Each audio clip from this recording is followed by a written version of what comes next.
This video was made possible by Audible. Get a free audiobook when you sign up at audible.com/reallifelore. There are 7 countries in the world that end with the phrase Stan: Kazakhstan, Uzbekistan, Turkmenistan, Kyrgyzstan, Tajikistan, Afghanistan, and Pakistan. I should clarify though that these are the 7 countries that end with Stan in the English language. If you switch to Persian, you get places like Hindustan, Mogulistan, and even Lehistan and Engelistan. If you switch to Turkish, you get places like Yunanistan, Serbistan, and Makaristan.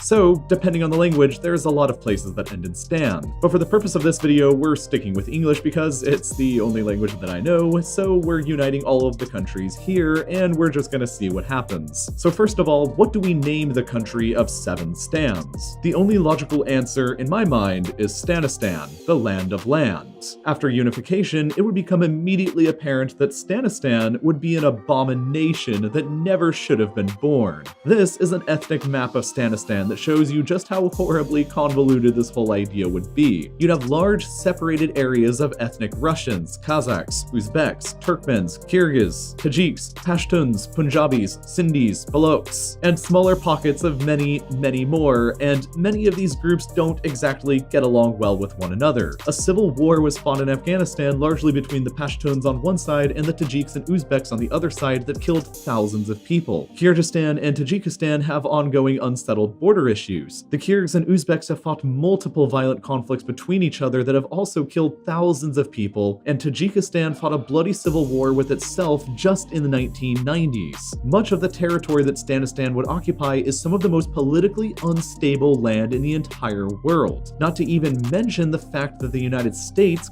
currently occupies a large part of Afghanistan with 13,000 soldiers and is actively fighting a war within the country. Stanistan would immediately be incredibly unstable upon its creation, and this also doesn't even factor in that Pakistan would completely dominate the new country. Stanistan would have a population of 299 million people, which would be the 4th highest population in the world. But Pakistan alone would contribute an overwhelming 71% of that whole population. Stanistan's GDP would be 553 billion USD, the 21st largest economy in the world, but again, Pakistan alone would contribute over 51% of that entire economy. Pakistan would also be the only former country inside of Stanistan that actually has nuclear weapons. They currently control an arsenal somewhere between 150 and 160 nukes, which would make Stanistan a formidable nuclear power. In some ways, Stanistan would simply be an extended and more powerful Pakistan, since Pakistan alone would still make up the majority of the new country's population and economy and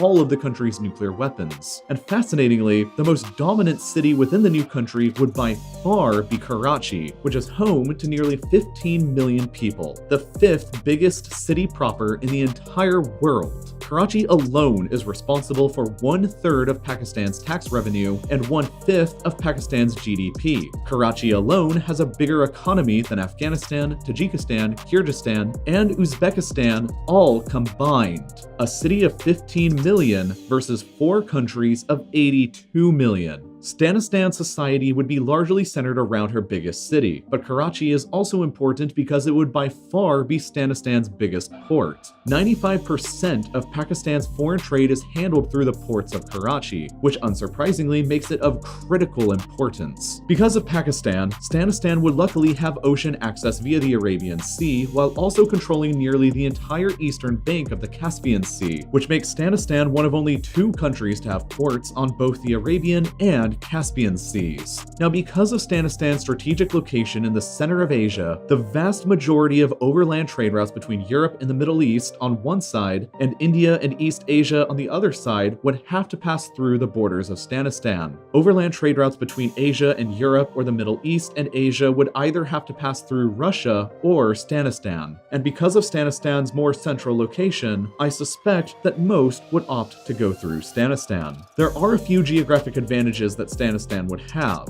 but there would be far more geographic weaknesses. Despite being a huge country, Stanistan would only share borders with 4 other countries: Russia, China, India, and Iran, which are all powerful countries in their own rights. Since Stanistan would be dominated by Pakistan, the new country would naturally inherit the Pakistani rivalry with India, and so wouldn't be likely to find a friend there. This is a map of the Commonwealth of Independent States, an economic and military alliance of former Soviet states that are led by Russia. Stanistan would gobble up a bunch of these former Soviet states that are still friendly to Russia and that have millions of ethnic Russians living inside of them, which would certainly infuriate Russia and spark a rivalry there as well. So right off the bat, Stanistan would be arch rivals with 2 great powers that are right on her borders on opposite sides, and with a massive amount of unrest and internal divisions within the country itself. I highly doubt that Stanistan could seek out Iran as a friend because A, Iran is already a close partner of Russia's and wouldn't be likely to sacrifice that relationship just to become Stanistan's friend, and B, Iran is a majority Shia state with different global policy objectives than a majority Sunni state ruled by Pakistan like Stanistan would have.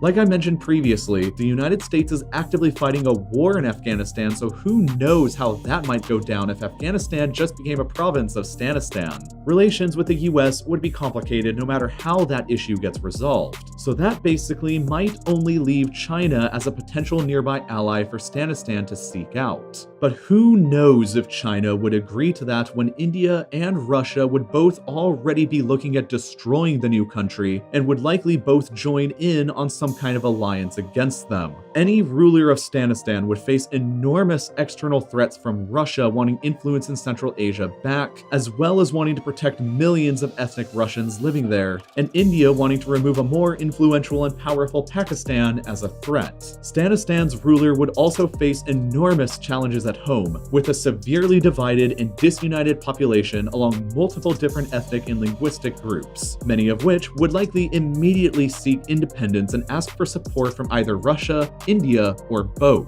Stanistan would struggle to simply exist from day one, with the prospect of both a two-front war from external powers and an internal civil war going on simultaneously. Only the greatest ruler of them all could successfully lead the country through this chaos. So, naturally, why not choose the one true king of Westeros to rule Stanistan, Stannis Baratheon from A Game of Thrones? Stannis would have the military knowledge and the strength to deal with the multiple wars going on in and out of the country, but more importantly, you just gotta admit that King Stannis of Stanistan sounds way too perfect. Now, if you're like me and you were disappointed by how Game of Thrones the TV show ended, you'll be delighted to hear that the books are much better. They go into way more detail and character depth than the show ever did, and you can listen to the entire first book completely for free when you sign up using the link audible.com/reallifelore. A Game of Thrones is narrated by Roy Dotrice, who makes all of the characters you remember from the show come alive in brand new ways. It's familiar to the show, but if you haven't ever read the books before, there's enough differences and new characters to keep you engaged for the whole ride. I managed to listen through the entire audiobook during my free time commuting to work, flying on planes, or doing chores around my house, and you can easily do the same thing with this or any other audiobook. If listening through epic fantasy stories isn't exactly your style, that's fine because Audible definitely has something for you. Not only do they have a massive amount of fantastic audiobooks, but they have a